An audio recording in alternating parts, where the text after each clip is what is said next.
and welcome to another Unstuck Careers Leadership Moment. My name is Mark Wabel, and I'm glad you're joining me today for Unwrecking Responsibility, the leader's role.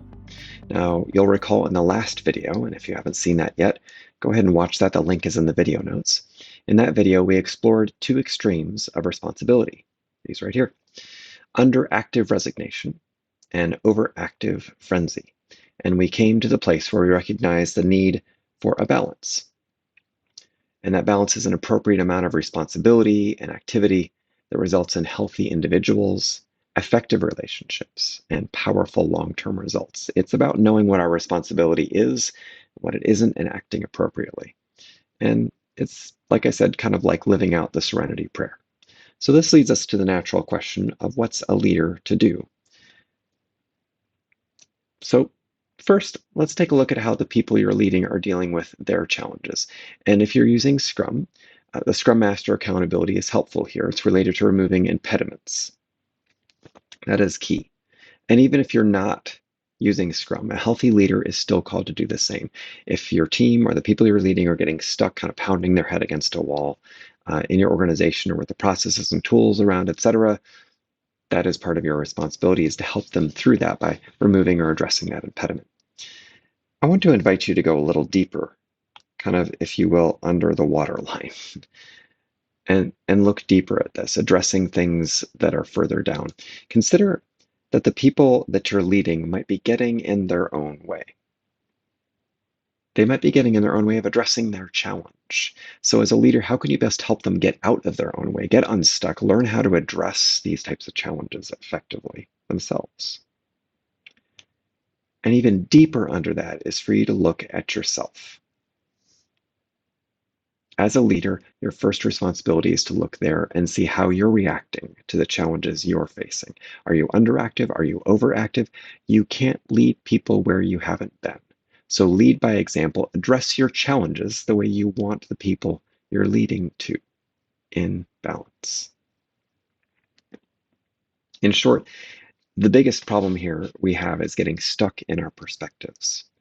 And the challenge is that at the point where we're getting stuck, it's based on beliefs, which are things pretty far down there underneath that waterline. So it doesn't do a lot of good to just say snap out of it, or to put pressure on ourselves or other people to change their behavior.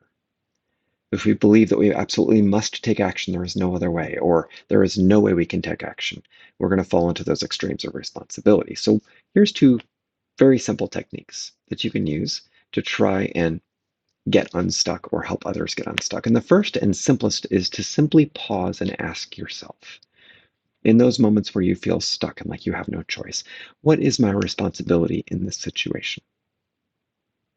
It sounds so simple. Here's the trick. It's intentional curiosity. You're helping yourself and the people around you ask that question. And you can follow it up with, and what's the other person or the other group's responsibility in this situation? Likely you'll find it's not crystal clear. But even if it is, I would recommend that would be a great place to start the conversation with the other party to clarify. Now, another thing that you can do to get unstuck here is called reframing. And that is to find a different perspective to look at your situation through. So I recommend using a conceptual model to help you with that, to identify the borderlands, the balance, and two popular ones are called circles of influence and concern. That's attributed to Stephen Covey and Jim Bullock. And my favorite, Circles and Soup by Diana Larson. Links to overviews of both of these are in the video notes, so check those out. You can use these models individually, partner with somebody to help you process through it, get outside of your own head. I recommend it. Or with a whole team, like in a retrospective. And I use this Circles and Soup model in coaching sessions and in classes and in team sessions frequently. So using these, you can see your situation snap into focus, find the next best step to take, because what you're doing is seeing what is your responsibility.